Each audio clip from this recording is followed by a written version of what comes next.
Fala pessoal, sejam todos bem-vindos a mais um editorial do nosso canal.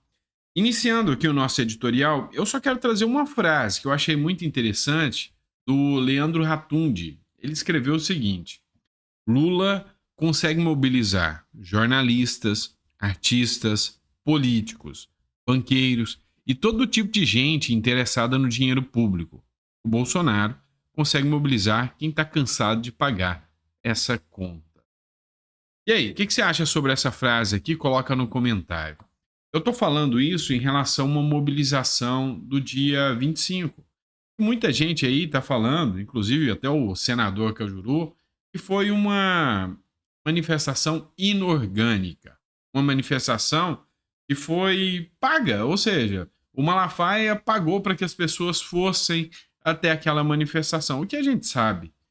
E, sabe, não tem o menor fundamento uma fala tão estúpida quanto essa. O grande fato é que, realmente, quem estava na Paulista são as pessoas indignadas com o status quo, são as pessoas indignadas em ter que pagar a conta de tantos privilégios. Esse é o Brasil dos privilégios, esse é o Brasil da turma que gasta o nosso dinheiro lá fora, esse é o privilégio dos grandes, das castas. E nós, os pagadores de impostos, estamos, sabe, saturados por aqui com tudo isso. E por falar nisso, que tal, hein? Você que estava com saudade do amor, o amor que já tinha tempo que não voltava, né? Nós tivemos 4 anos do governo do ódio. Pois é, o amor, ele é solidário, ele é cuidadoso, ele faz questão de enfiar o nosso dinheiro em ditaduras lá Caribe afora, né? Dá uma olhada nessa matéria aqui da Jovem Pan e realmente é inacreditável. O Lula vai voltar a financiar obras no Caribe, ou seja, o nosso dinheiro dos nossos impostos vai voltar a ser moeda de troca do Lula com esses países caribenhos. Voltou tudo ao normal. O Brasil de 2002 está todo aí de volta, de 2002 a 2016, todo de volta aí para vocês, né? Dá uma olhada nessa matéria. Ontem, no encerramento do encontro da comunidade do Caribe, a CARICOM, é CARICOM, hein? Olha bem que eu tô falando, com C, CARICOM, com C. Na Guiana, o presidente Lula acionou com aporte de recursos do Brasil na região. Investimentos em obras transnacionais para ligar o país ao Caribe. Olha aí, fica mais gostoso, mais fácil para a gente passear lá. Lula buscou destacar objetivos comuns do Brasil e dos países caribenhos em temas-chave como mudança climática e segurança alimentar. Vale destacar que nos governos anteriores do PT, obras com linhas de crédito do BNDES, realizadas por aquelas empreiteiras que você conhece, foram alvos de investigação no âmbito da Operação Lava Jato. Na verdade, o que apareceu lá não pode ser desmentido. O presidente prometeu colocar dinheiro em um fundo de desenvolvimento caribenho e anunciou 17 milhões de dólares para a construção de um centro profissionalizante voltado aos jovens do Haiti, um dos países mais pobres do mundo. Vamos lá, pessoal, que é isso? Olha que presidente bom. Agora, os jovens brasileiros que não têm educação suficiente poderão sair por obras de infraestrutura que o Lula vai fazer, vão poder pegar a bicicletinha e ir lá para o Caribe, lá para o Haiti, poder estudar num centro que vai custar 17 milhões de dólares. Dólares, tá? Não é real, não. Pois é, a gente já tem tanto problema interno aqui. Deixa o amor ser bondoso demais, mas às vezes o amor é usar o nosso dinheiro. Você lembra de Cuba, Porto de Mariel e tudo isso? Pois é, voltou tudo daquele jeitinho que sempre foi alertado. Voltou daquele jeitinho que você já sabia que era. Então, você que está feliz em financiar obras fora do Brasil, você que está feliz em financiar obras no Haiti, sabe o que me dá mais raiva? Sabe o que me dá mais ranço e asco desse tipo de informação? É que o povo do Haiti precisa mesmo. Mas desses 17 bilhões de dólares que serão enviados do Lula para lá, se chegar no povo do Haiti 1 milhão, é muito. É muito. É muito.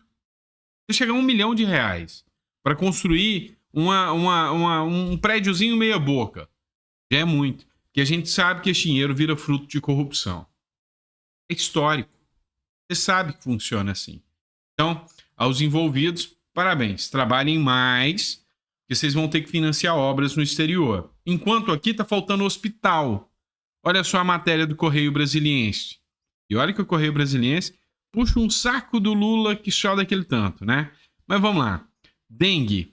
Brasil bate marca de 1 milhão de casos em 2 meses. Só em 2024, tá?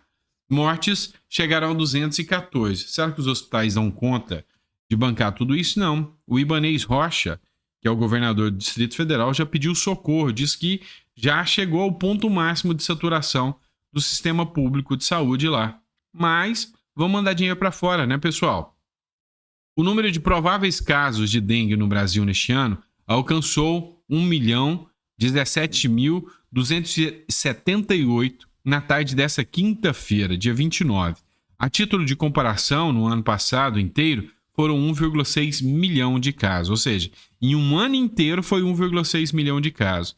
Em apenas 2 meses, já foi mais de 1 milhão de casos desse ano, hein? É para acabar, né? A informação é do painel de arboviroses do Ministério da Saúde, atualizado todos os dias às 16 horas. O país registra também 214 mortes pela doença e outras 687 estão em investigação. O Distrito Federal segue à frente no ranking de incidência. 100 mil habitantes, né, o ranking de casos de 100 mil habitantes, com 3.612 a cada 100 mil habitantes. Na sequência estão Minas Gerais, Espírito Santo, Paraná, Goiás, Acre e Rio de Janeiro. Pois é, eu acho que com tanto problema aqui pra gente solucionar, ficar mandando dinheiro pra fora sabe, é um achaque com a cara da população. É uma piada com a cara da população, mas vai ter. Logo, logo você vai ver essas grandes empreiteiras aí bancando mais e mais obras aí, né? Vamos lá, e agora? Quem é que resolveu seguir o exemplo de Lula? Lula é exemplo mundial. Todos aqueles países não tão democráticos assim fazem questão de seguir aí os grandes exemplos do grande líder, os pequenos ditadores morais do mundo, o senhor Lula da Silva. Pois é, o Petro da Colômbia resolveu copiar aí o Lula, né, e fazer igual. Em crítica à morte de palestinos em Gaza, o presidente da Colômbia acusa Israel de genocídio e faz referência ao Holocausto. Que coisa bonita, né? O presidente da Colômbia, Gustavo Petro, acusou Israel de genocídio e comparou a morte de dezenas de palestinos que tentavam conseguir alimentos nos arredores da cidade de Gaza na madrugada desta quinta-feira ao Holocausto nazista na Segunda Guerra Mundial. O episódio provocou uma troca de versões entre israelenses e palestinos e serviu para o líder colombiano voltar a atacar Israel. Abre aspas. Pedindo comida, mais de 100 palestinos foram assassinados por Netanyahu. Isso se chama genocídio e também nos lembra o Holocausto. Embora os poderes mundiais não gostem de reconhecer isso, o mundo deve bloquear Benjamin Netanyahu, premier de Israel. A Colômbia suspende todas as compras de armas de Israel, escreveu Petro em uma rede social. Vamos lá, vamos entender, né? Vamos entender tudo isso aqui. Aconteceu um evento que as únicas informações que chegaram até o presente momento são do Hamas. A hora que chegou a informação do Hamas, grande parte da mídia já correu para espalhar: nossa, Israel matou mais de 100 pessoas que estavam pedindo comida. Sabe o que esse bando de hipócrita não fala para vocês? Está acontecendo um monte de guerra ao mesmo tempo. Ucrânia, Iêmen, enfim, várias guerras acontecem, com um número de mortes muito mais expressivos do que lá em Israel, na faixa de Gaza, ali, na Palestina. Só que, em todos esses lugares, a ajuda humanitária chega. Chega ajuda humanitária na Ucrânia, chega ajuda humanitária no Iêmen, em todos os demais a ajuda humanitária chega. Só que, lá na faixa de Gaza, a ajuda humanitária não chega. Sabe por quê? Porque um bando de terroristas que esses governos apoiam, chamado Hamas, se vestem de civis e vão saquear os caminhões de ajuda humanitária. Então, o que aconteceu em Israel? Aconteceu o seguinte: Um grupo de caminhões estava passando para poder levar ajuda humanitária, comida para o povo palestino. Isso à noite, de madrugada, uma multidão gigantesca correu em direção aos caminhões, e começaram a cercar os caminhões. Algumas pessoas começaram a sacudir os caminhões e acabaram sendo atropeladas. Então esse foi um episódio separado. Algumas pessoas acabaram sendo atropeladas aí pelos caminhões. Próximo a isso, tinham tanques que estavam lá para poder fazer a segurança dos caminhões. E alguns grupos partiram para cima desse grupo israelense que estava lá, de soldados. Soldados, temendo ser grupos do Hamas disfarçados, abriram fogo e mataram 10 indivíduos. Essa é a versão oficial, tá? Essa é a versão oficial, ou seja, a versão que não é do Hamas, do grupo terrorista. Com isso, a multidão gigantesca saiu correndo e pessoas acabaram sendo pisoteadas. Então, teve 10 mortes por soldados israelenses. Teve também um grupo que foi atropelado pelos caminhões. Teve uma grande parte de pessoas que morreram, inclusive pisoteadas. Você tem noção do desespero dessas pessoas que não conseguem ter ajuda humanitária porque o grupo Hamas rouba a comida que é para chegar até eles? Em qualquer lugar que tem guerra, a comida chega.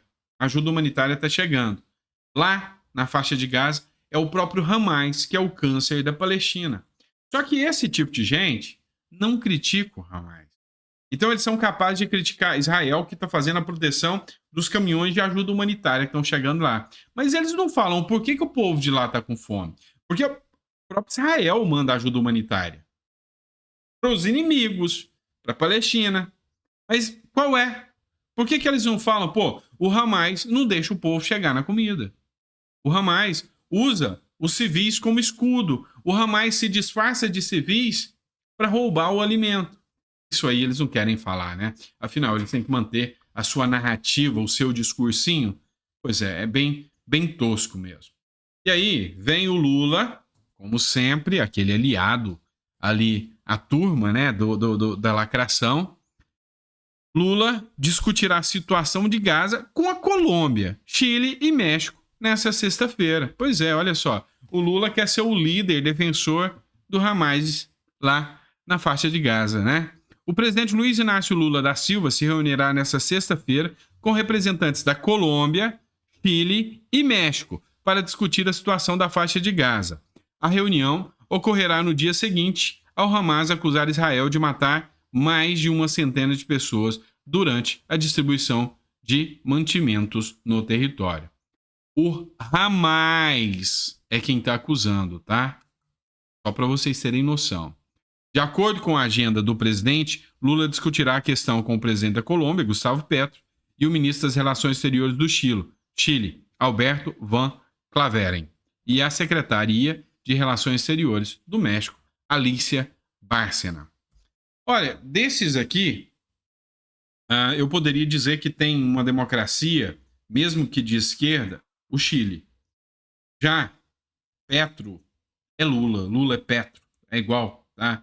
Pensam iguais, pensam exatamente na mesma linha de raciocínio. Tá? Então, assim, é o puro suco de esquerdismo, é o puro caldo de esquerdismo, com falas assim, totalmente ideológicas, fora do contexto, e que não param para preocupar, e as fontes deles são o Hamas, cara. Então fazer o quê, né? Ou seja, a acusação é do Hamas. Sem ouvir o outro lado, sem ouvir Israel, já saem disparando. É isso aí. Então eu vi as duas acusações, eu vi a justificativa de Israel, eu vi vídeos que Israel postou justificando aquilo, mostrando o caminhão, inclusive atropelando as pessoas, uma multidão aglomerando em cima do caminhão. Agora vamos lá. Você é um soldado, tá? Um soldado no meio de uma guerra, onde você sabe que o seu inimigo se fantasia de civil para ir te matar. E aí você está dirigindo um caminhão cheio de mantimentos. Vem uma multidão de, mais de 2.000, 3.000 pessoas para cima do seu caminhão. Você vai fazer o quê? Descer do caminhão e sair correndo a pé? Você vai esperar esse pessoal vir ou você vai meter o pé e tentar correr? Diz aí pra mim o que você faria numa guerra, né? Pois bem, vamos lá. Matéria interessante aqui no mínimo, né? Matéria do Pleno News. Alberto Fernandes é denunciado na Argentina por peculato. Peculato é quando o servidor público rouba, tá? É roubo de dinheiro público mesmo. O ex-presidente da Argentina, Alberto Fernandes, foi denunciado nesta quinta-feira por um escândalo relacionado com a contratação de seguros por organismos públicos durante o seu governo. O procurador federal Ramiro Gonzalez acusou o ex-presidente Fernandes e o ex-chefe Nación Seguros Alberto Paglino após denúncia criminal da advogada Silvina Martinez, que os acusou de crimes de violação dos deveres de funcionário público e abuso de autoridade e peculato. Vamos lembrar que a Cristina Kirchner, que era a vice do Alberto Fernandes, também foi acusada de inúmeros esquemas de corrupção. Lula diz que isso é uma tentativa autoritária de persegui-los. Então, é interessante a gente ver o discurso da direita e da esquerda. O Bolsonaro é denunciado e perseguido por golpe, segundo a direita. Já a esquerda, é muito fácil persegui-los. É só achar todos os crimes de corrupção. Eles falam que a Lava Jato perseguiu a esquerda. Todos envolvidos em crime de corrupção. Lá na Argentina, Alberto Fernandes, envolvido em crime de corrupção. E parem, você vai achar muita coisa ainda sobre o Alberto Fernandes e vai achar muita coisa ainda, pode ter certeza, de escândalos. Porque quando a esquerda pega, a esquerda é acostumada a fazer alguns certos conchavos para se manter no poder. É o sistema. Vocês sabem disso. Vamos lá, pessoal. Já falei para vocês o tanto que eu gosto das capas da revista Veja, né? E principalmente do medinho deles do Trump voltar. Veja, o mundo de Trump. Pois é, olha só que capa legal. Eu gosto do cara das artes gráficas da Veja. Pelo tanto que suas falas repercutem, pelo barulho de suas vitórias nas primárias e pelo grau de zelo e empolgação em torno de seu adversário, a impressão que se tem hoje em dia é que Donald Trump voltará à Casa Branca na eleição de 5 de novembro. Na frieza dos números, a vitória não é tão certa assim. As últimas pesquisas mostram o empresário bilionário que virou político com 43% das intenções de voto contra 42% de seu virtual rival, o presidente Joe Biden. Nem pagando dá para acreditar nessas pesquisas, tá? Donald Trump vai voltar como um trator para cima de Joe Biden. Joe Biden é um dos presidentes mais, como que eu posso dizer, menos populares de todos os tempos. A população, e eu falo com o pessoal que mora lá nos Estados Unidos sempre, o pessoal lá não suporta ouvir a voz do Biden. Tá mais ou menos igual aqui no Brasil. Você acha que hoje, se fosse uma eleição entre Lula e Bolsonaro, é sério que você acredita que Lula, depois de tudo que vocês viram aí das ações do Lula, que o Lula voltaria? Não voltaria. Então essas pesquisas são aquelas pesquisas, né? Então não dá para acreditar. Minhas fichas aqui, a minha aposta é que o Trump ele não vai vencer a eleição. Ele vai tratorar a eleição. Não tenha dúvida disso. Essa é a visão que eu tenho. Certo? Pessoal, é isso. Espero que vocês tenham gostado desse editorial. A gente volta com mais conteúdo para vocês daqui a pouquinho, tá? Às 7 da noite tem mais conteúdo preparado especialmente para vocês com as principais informações do dia. Se gostou, compartilha, dá um like. Se não é inscrito, se inscreve. Se tiver também opiniões aí sobre o que a gente pode melhorar no canal, fica à vontade para colocar aí. Esse canal não existe sem vocês. Então o intuito é trazer a informação adequada para vocês. É lógico, com muita opinião, né? A gente é meio palpiteiro, sim, não tem jeito. Então a gente vai pegando as informações e a gente tem que expor os nossos pontos de vista. Mas é assim que funciona mesmo. A gente tem que tentar dialogar aqui para ver, sei lá, se a gente consegue, através da análise desse jogo de xadrez todo, entendendo o que acontece na geopolítica, o que acontece no mundo, se a gente um dia vai sair dessa escuridão e se vai ter uma luz no fim do túnel. Concorda, pessoal? Bom, grande abraço, fiquem com Deus e vejo vocês no próximo editorial. Grande abraço.